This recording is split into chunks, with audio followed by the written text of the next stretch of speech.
Welcome to the Big Brother Breakdown with Joleen. Welcome to the BB Breakdown with Joleen. That's me. Now let's enjoy some BB24 post-season news and tea. Hit that like, comment, and subscribe.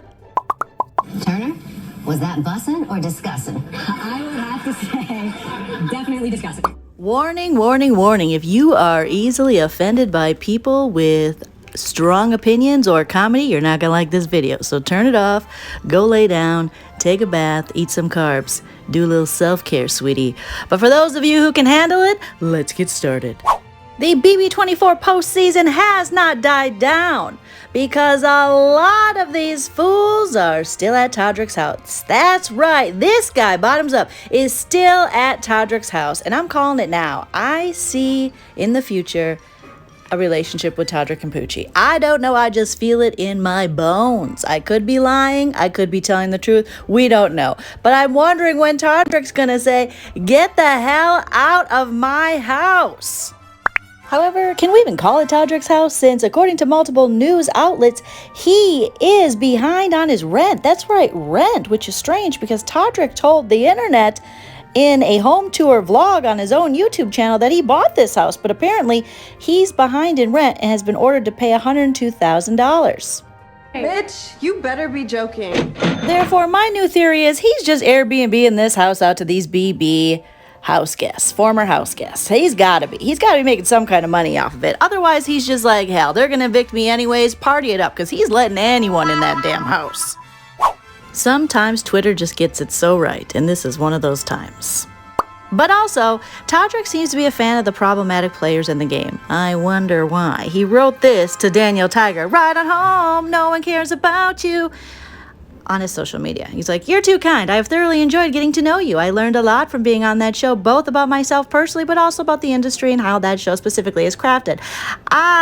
Doesn't make me respect the show any less. I think he meant it. I'll forever be a fan, but I think that everyone's mental health is delicate. After that experiment, especially once, blah, blah, blah, blah, blah, I still didn't do an interview after my season of Celebrity Big Brother.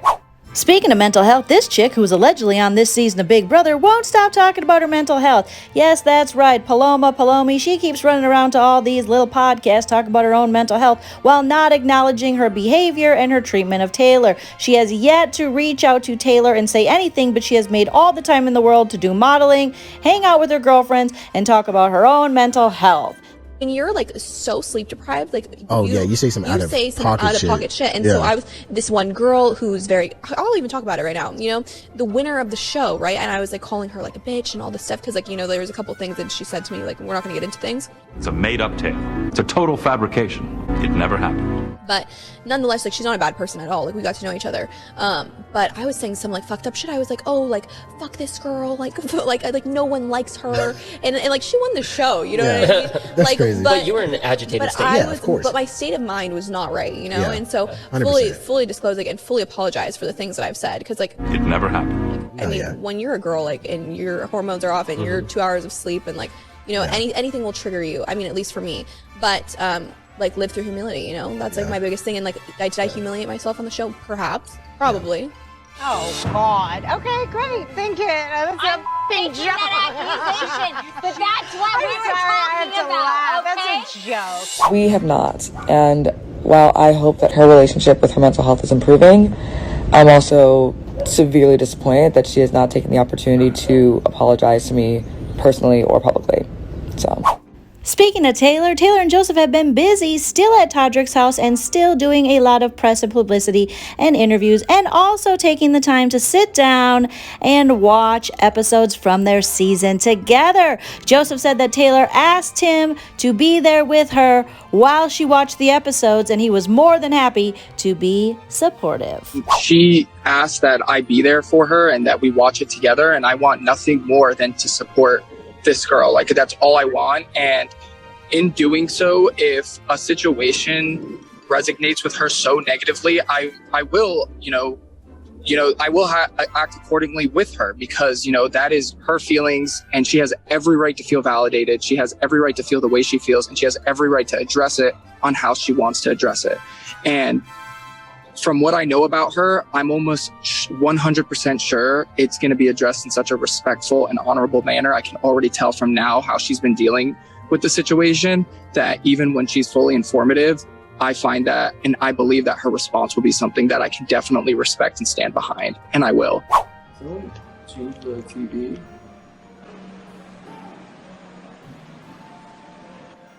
Weird is that? Yeah, everything just like. Oh. Like the audio. Anyways.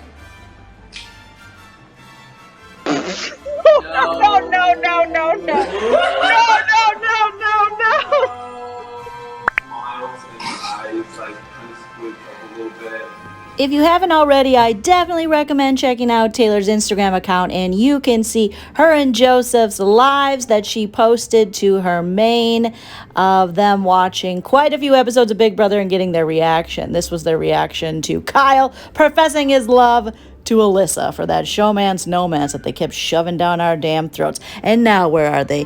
In Utah and Florida, allegedly not together. I'll update you now. That's right, Kyle's back in Utah and Alyssa is back in Florida, and they started posting to their socials.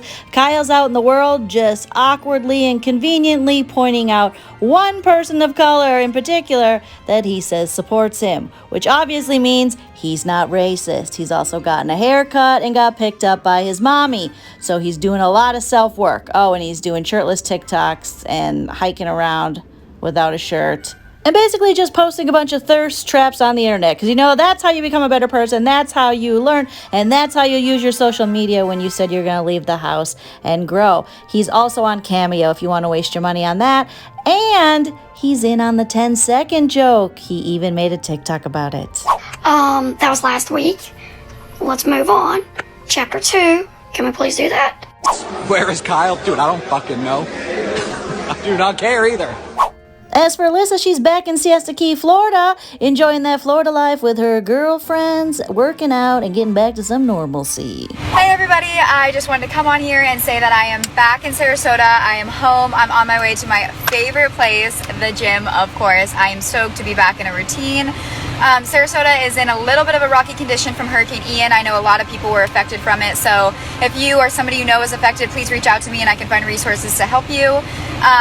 Other than that, it's all love for you guys. I just wanted to say thank you so much for all the support and love that you guys have shown me in the show and afterward. I have taken a couple days to decompress from everything and just get back and see my friends and family. I will be reaching out to all of my former house guests who I love very, very much and just checking in on them, making sure everybody's all right and giving apologies where needed. This has been such a crazy experience that only the people inside of the Big Brother house really understand. So I appreciate your patience and kindness, and I am so happy to be back. Wow, that was riveting. Thank you for sharing, Alyssa. So far it looks like Kyle and Alyssa have not rekindled their 10-second of floaty love. She doesn't seem to be wanting to go down to his mom's basement and get it on his king-size mattress, but we will see. I mean, I'm sure they're just keeping their distance for now. Speaking of sexy time, Indy is selling vibrators. She is vibrating. Actually, I think Taylor might be in on this too, because she did a tweet about the vibrator company and Indy did a post about it. So I think the vibrator companies are hitting them up. So all that talk in the house about what kind of influencers are we going to be? You're going to be vibration influencers. And I'll tell you something, I don't hate it. Everybody deserves a good vibration. Also, Indy is fighting with Spoiler Girl on Twitter or fake Spoiler Girl account. She's not sure. I just saw on Twitter that some spoil blah blah blah has been saying that she's been texting me all day long. I do not have time to schedule a hookup. Do you really think that I'm gonna spend my time and waste my free time to text her? In JAYLOR news, when they're not hanging out at Todricks House or doing interviews or other important things because they are the most popular people from their season, they took some time out to go to the Miss USA competition. Yes, Taylor took Joseph, and it was quite adorable. They also did a red carpet event with some of their fellow house guests for the Love Boat show that I won't be watching. Are you guys watching it? Is it worth watching? Jerry O'Connell, super fan of BB, is on it with the H of H. Where's Monty? Not in my room. Not in my HOH. None. Oh my god. Despite Monty and Taylor staying in the same house, Todricks House, or the house that Todrick rents that he owes money on they really haven't spoken much. Monty's mostly been doing shirtless photo shoots. I don't know who's asking for that, with Pooch and Turner.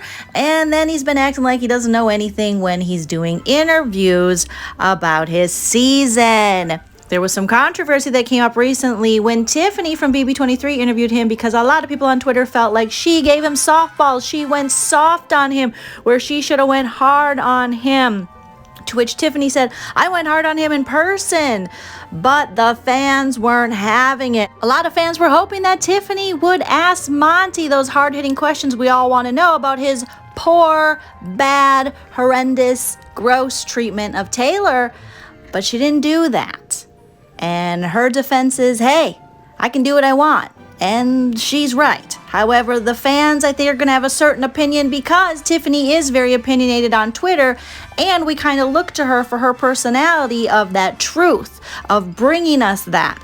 But now she's branded with this winner's circle, which, if you don't know, are two very bland former winners, Derek and Cody. Nothing against what Tiffany's doing on that channel, but I can see what she's saying as she tries to build her brand. But I can also see what the fans are saying, where they want the Tiffany they believe they know and love from BB23 to ask the questions, especially when they see other former house guests and podcasters asking these questions of Monty, like Kat Dunn from BB21. In Kat's interview, she really held Monty accountable. She asked questions. It was in a Kat fumbly way, but she definitely asked the questions that I think a lot of Big Brother viewers hoped that Tiffany would ask. Now, if we could just teach Kat how to do a screen share instead of holding up her phone like a boomer. Twitter had tipped Kat off to the fact that Monty's been going in these interviews saying, I don't remember that. I don't remember saying that. Did I say that? I don't know. I haven't watched the season. So Kat came with receipts. She held her phone up and said, do you remember this video? And played it for him. Taylor then hit up her Twitter account and told her fans she'd had a mimosa and she had a few thoughts. And one of those thoughts was that she wanted people to lay off Tiffany. After taking heat for over 24 hours for this Monty interview, Taylor asked her fans to not go hard on Tiffany. In her tweet, she said, she's going to be annoyed I'm saying this, but I don't care. Tiffany has gone above and beyond to take care of me and hold people accountable on my behalf. She has done this behind the scenes, but she has done it. If you're a fan of mine, you'll lay off her. Taylor then tweeted, sorry for the delay, I poured another mimosa. I sometimes fear I may have been too kind, gracious, patient in the house, and that it's set me up for a hard fall from grace the moment I show anger or pettiness. Please do not forget I have a full range of emotions, and that is a very important thing to remember. Taylor is a human being, and a lot of times in society and with people that we like, we build them up only to then tear them down. So let's not do that. But I would love to hear in the comments what you all think about this Tiffany-Monty interview. Are you disappointed in Tiffany's interview, or do you understand where Tiffany's coming from? Just let me know all your thoughts in the comments. I want to hear from you guys. Another interview everybody seems to be talking about is the Taylor and Taran deep dive that they posted on Rob Has a Podcast. Last season, we saw Taran do this with house guests like Tiffany. This season, he did this with Taylor. It's a 6-hour-long interview that Taylor was anticipating on the feeds and hoping would happen, and it happened. I'll be honest, I haven't made it through the whole interview yet, but it's a very good interview. Taylor is so insightful. For her age, I am always shocked that this woman, at just the age of 28, knows so much. I mean, her self-awareness is next level, especially when we're talking about the reality TV sphere. No one on reality TV has the self-awareness and the insight that this woman seems to have. So Taran went to Todricks and he pet the cats that everybody's calling raw chicken. Apparently the hairless cats look like raw chicken, but I can't talk about that too much because I'm doing Dr. Oz 10-day cleanse and I'm eating a lot of chicken. And I love cats. But I also understood that there was a lot of ego in Monty. He's a very stubborn guy. Mm-hmm. He thinks he's very open-minded, but he's a very stubborn guy. And if you play to the ego just a little bit, if you play to this person believing that the big, shiny move can and should be theirs, then that's the game right there. Again, if you want to check this out, head over to Rob Has a Podcast to watch the whole 6-hour deep dive. But Taylor made some really great points and shared some really wonderful insight that was both troubling and very important to hear, and to have Taylor be able to express herself. And when she describes starting the game with Monty degrading her and ending the game with Monty degrading her, it was very disturbing. We all watched it, we saw it, but to hear her say it is a lot. But she speaks on misogyny, she speaks on misogynoir, she speaks on so many important issues, and I really can't say enough about Taylor and her willingness to share so soon after this experience. Because I know Daniel was not, he was worried about putting 2 black people on the block the first week. I know that a lot of people were concerned about how it looks and who gave people permission to do that. Who is allowed to also have that authority to put black women at risk. I'll go there. Men, by nature of being male, have more authority over women in our society. And when it comes to race, when you involve race in that, and a black man gives someone authority, another man authority over a black woman, that hierarchy comes into place, and my agency is taken away and handed off to someone else. Then you could argue that's the nature of the game. It's about playing with agency and power and control. But this involved race. It wasn't just Kyle and Brittany and Michael to a capacity that used or handled race as a toy in the game. That started way, way earlier. It just wasn't as explicit.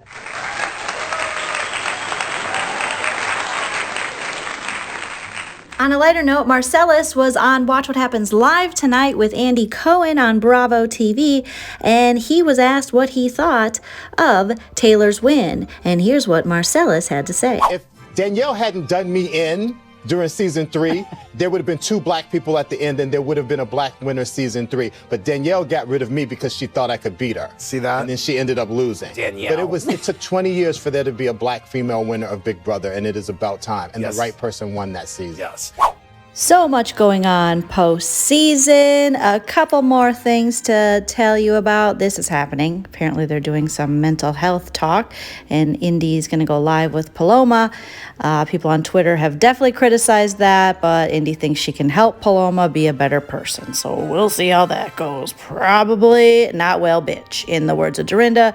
Paul went and met some of the dudes at Todricks. And as for the status of JAYLOR, you can hear it from Joseph himself. All right, Joseph, so where do we stand? I mean, we went to Disney together, and now we're going on a cruise together, so y'all can fill in the blank. So there you have it, right from Joseph's mouth. Are they for real coupling, or are they just PR coupling? Leave it in the comments. Also, they're going to be on Bold and the Beautiful, Monty too, but mostly them. So there are all of your updates, your news, your tea, post-season, everything you need to know in the Big Brother universe. I have given to you. I stalk them so you don't have to. Please give this video a like and a comment. And thank you for your patience. It takes a while to put these little things together, but I love making these compilation videos, and I love all of you. Thank you. Bye. Say smash that subscribe button like it in there. Smash that subscribe button. Who is she? Who is she? Who is she? Where did you find her?